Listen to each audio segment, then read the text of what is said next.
ಕೇಳಿದ್ದೀನಿ.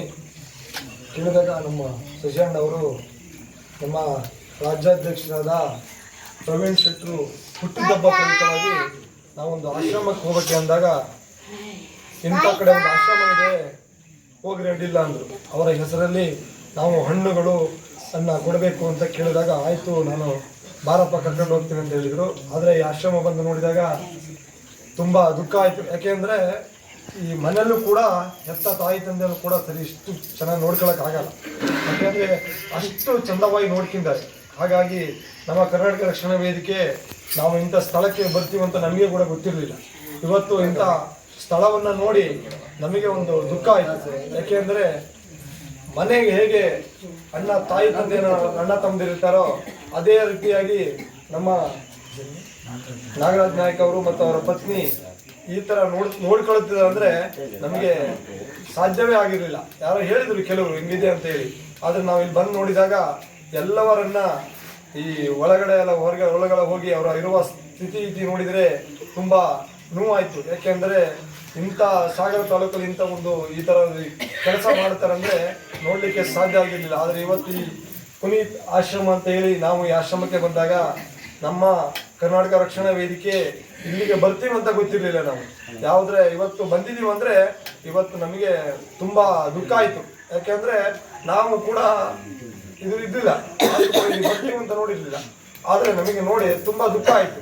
ಇವತ್ತು ಕರ್ನಾಟಕ ರಕ್ಷಣಾ ವೇದಿಕೆ ಪ್ರವೀಣ್ ಶೆಟ್ಟರು ಬಣದಿದೆ ಅವರ ರಾಜ್ಯಾಧ್ಯಕ್ಷರ ಹುಟ್ಟುಹಬ್ಬದ ಪ್ರಯುಕ್ತವಾಗಿ ನಾವಿಲ್ಲಿ ಬಂದಿದ್ದೀವಿ ಅಂದರೆ ಅವರಿಗೂ ಕೂಡ ದೇವರು ಒಳ್ಳೇದು ಮಾಡಲಿ. ಮತ್ತು ನಮ್ಮ ಸಂಘಟನೆ ಯಾವತ್ತೇ ಕೂಡ ಪುನೀತ್ ಅವರ ಆಶ್ರಮಕ್ಕೆ ನಮ್ಮ ಕೈ ಯಾವತ್ತೂ ಕೂಡ ಜೋಡಿಸ್ತೀವಿ ಅಂತ ಹೇಳಿ ನಮ್ಮ ಸಂಘಟನೆಯ ಪರವಾಗಿ ನಾನು ಕೂಡ ಕೇಳಿಕೊಳ್ಳೋದಿಷ್ಟೇ ಅಂತ ಹೇಳ್ತೀನಿ. ನಮಸ್ಕಾರ.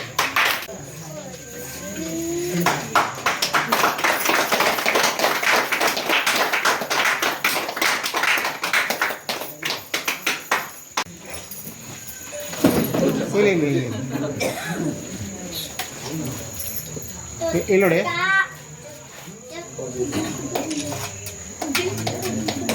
ಕೊಡಿ ಓಡಾಡಕ್ಕಾಗಲ್ಲ ಮತ್ತೆ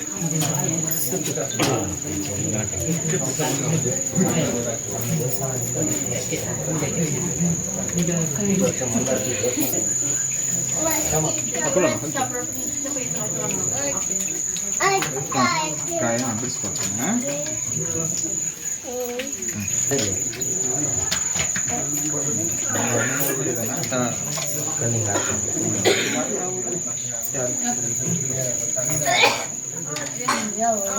ಈಗ ಎತ್ತನೇದು ಕೂಡ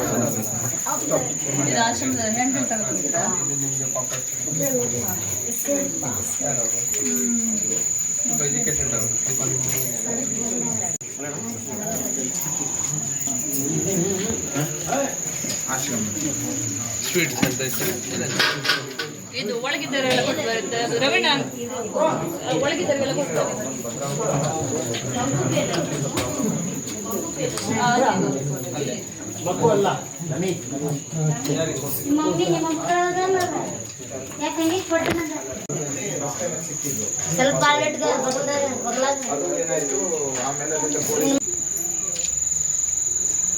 ಎಲ್ರಿಗೂ ನಮಸ್ಕಾರ.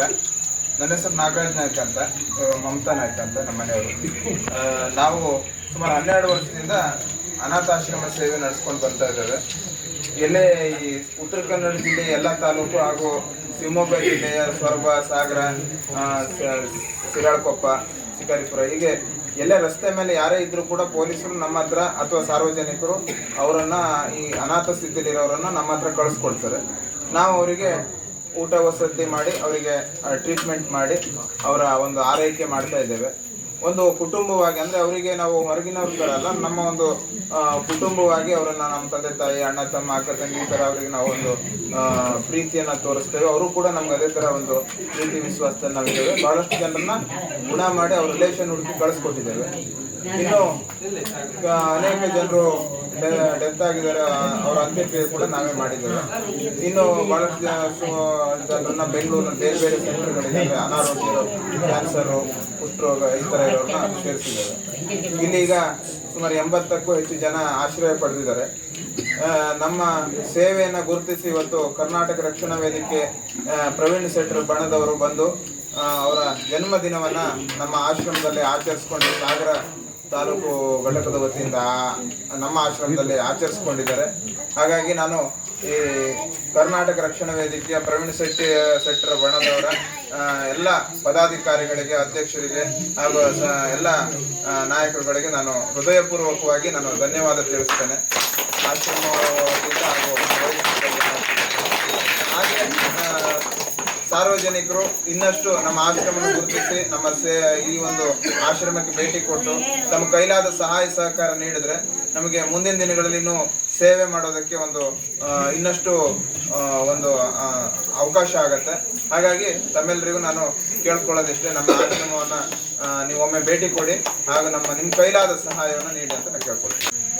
ಇವತ್ತು ಪ್ರವೀಣ್ ಶೆಟ್ಟರ್ ಬಣದ ಸಾಗರ ತಾಲೂಕಾ ಅಧ್ಯಕ್ಷರು ನಮ್ಮ ಪುನೀತ್ ರಾಜ್ಕುಮಾರ್ ಆಶ್ರಯದ ಅನಾಥಾಶ್ರಮಕ್ಕೆ ಭೇಟಿ ನೀಡಿದ್ದಾರೆ. ಅವರ ಎಲ್ಲ ಪದಾಧಿಕಾರಿಗಳ ಸಮೇತವಾಗಿ ಆಶ್ರಮಕ್ಕೆ ಭೇಟಿ ನೀಡಿದ್ದಾರೆ. ನಮಗೆ ತುಂಬಾ ಸಂತೋಷ ಆಗಿದೆ. ನಮ್ಮ ಸೇವೆಗೆ ಇನ್ನಷ್ಟು ಒಂದು ಪ್ರೋತ್ಸಾಹ ನೀಡಿದಾಗಿದೆ ಅವರ ಸಹಕಾರಕ್ಕಾಗಿ. ಹಾಗೆ ನಾನು ಈ ಮೂಲಕ ಮಾಧ್ಯಮದ ಸ್ನೇಹಿತರ ಮೂಲಕ ನಾನು ಕೇಳ್ಕೊಳ್ಳೋದೇನೆಂದ್ರೆ, ಈ ಒಂದು ಕರ್ನಾಟಕ ರಕ್ಷಣಾ ವೇದಿಕೆಯ ರಾಜ್ಯಾಧ್ಯಕ್ಷರಾದಂಥ ಪ್ರವೀಣ್ ಶೆಟ್ಟರು ಕೂಡ ನಮ್ಮ ಆಶ್ರಮಕ್ಕೊಮ್ಮೆ ಭೇಟಿ ನೀಡಿದ್ರೆ ನಮ್ಮ ಆಶ್ರಮ ಇನ್ನಷ್ಟು ಅಭಿವೃದ್ಧಿ ಆಗ್ತದೆ ಅಂತ ನಾನು ಅನ್ಕೊಂಡಿದ್ದೇನೆ. ಹಾಗಾಗಿ ನಾನು ಈ ಮೂಲಕ ಪ್ರವೀಣ್ ಶೆಟ್ಟರಿಗೆ ನಾನು ಸ್ವಾಗತ ಕೋರ್ತೇನೆ. ನಮ್ಮ ಆಶ್ರಮಕ್ಕೊಮ್ಮೆ ಭೇಟಿ ನೀಡಿ ನಮ್ಮ ಸೇವೆಯನ್ನ ನೀವು ಗುರುತಿಸಿ ಮತ್ತು ನಮಗೆ ಪ್ರೋತ್ಸಾಹ ನೀಡಬೇಕಾಗಿ ನಾನು ಹೃದಯಪೂರ್ವಕವಾಗಿ ಕೇಳ್ತೇನೆ.